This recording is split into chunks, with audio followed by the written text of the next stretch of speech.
नमस्कार, स्वागत आहे सगळ्यांचं. आज आपण बनवणार आहोत साबुदाणा चिवडा. त्यासाठी इथे मी 1 वाटी शेंगदाणे घेतलेले आहेत. ते छान असे मंद गॅसवर आपण खरपूस असे भाजून घ्यायचे आहेत. इथे मी भाजून घेत आहे.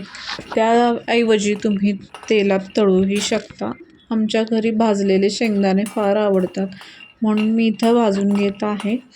तेही मंद गॅसवरती अगदी खरपूस असे भाजून घ्यायचे आहेत, म्हणजे चवीला खूप छान लागतात. शेंगदाणे भाजून झाले की एका भांड्यामध्ये आपण ते काढून घेऊया. आता इथे मी विकत नायलॉनचा साबुदाणा आणलेला आहे. तो मी 1 मोठी वाटी भरून घेणार आहे आणि कढईमध्ये आपण आता तेल घालूया. तेल आपलं छान गरम व्हायला हवं. इथे आपण आता तेल टाकून घेतलेलं आहे. तेल आपलं व्यवस्थित मीडियम गरम, जास्त पण गरम नको आणि जास्त पण थंड नको.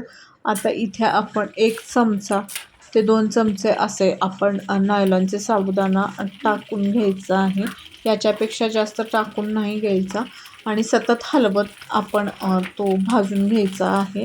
आणि थोडंसं लांब उभं राहायचं, नाहीतर ना हे साबुदाणे उडतात. त्याच्यामुळं तेल अंगावरती उडण्याची शक्यता असते. त्याच्यामुळं थोडं तळण्याचं काम सांभाळूनच करा आणि तेल गरम झाल्यानंतरच टाका, नाहीतर ना आतमध्ये कच्चे राहतात ते. त्याच्यासाठी आपण तेल चांगलं गरम झाल्यानंतरच आपण त्याच्यामध्ये साबुदाणा तळून घ्यायचा आहे. अशा प्रकारे आपण सर्व साबुदाणा तळून घेतलेला आहे. आता इथे मी मिरच्या चिरून घेतलेल्या आहेत 4 ते 5 आणि भाजलेले शेंगदाणे घेतलेले आहेत.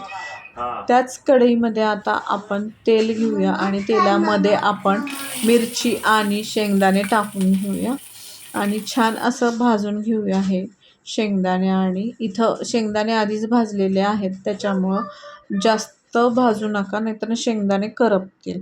थोडंसंच भाजायचं आहे आपल्याला इथे, किंवा मिरची आधी टाका आणि नंतर शेंगदाणे टाका, म्हणजे मिरची व्यवस्थित भाजली जाईल. आता आपण जो तळलेला नायलॉनचा साबुदाणा होता तो यामध्ये घालून घेऊ आणि मिक्स करून घेऊ. इथे मी गॅस बंद केलेला आहे.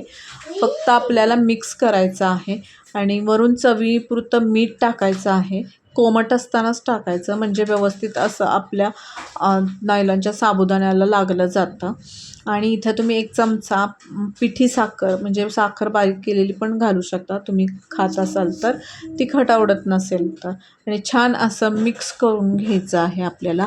याच्यात तुम्ही बटाट्याचा खिसही तळून ॲड करू शकता, इथे मी केलेला नाही आहे. आणि हा असा झटपट चिवडा तयार होतो आपला नायलॉन साबुदाण्याचा. तुम्हाला हवा असल्यास याच्यामध्ये तुम्ही लाल तिखटही ॲड करू शकता आणि मिक्स करून व्यवस्थित असं खाऊ शकता. हे तर आपला नायलॉनचा चिवडा तयार आहे खाण्यासाठी. आतून अजिबात कचकच लागत नाही. व्यवस्थित तेल गरम करून तळला तर अजिबात कच्चा लागत नाही.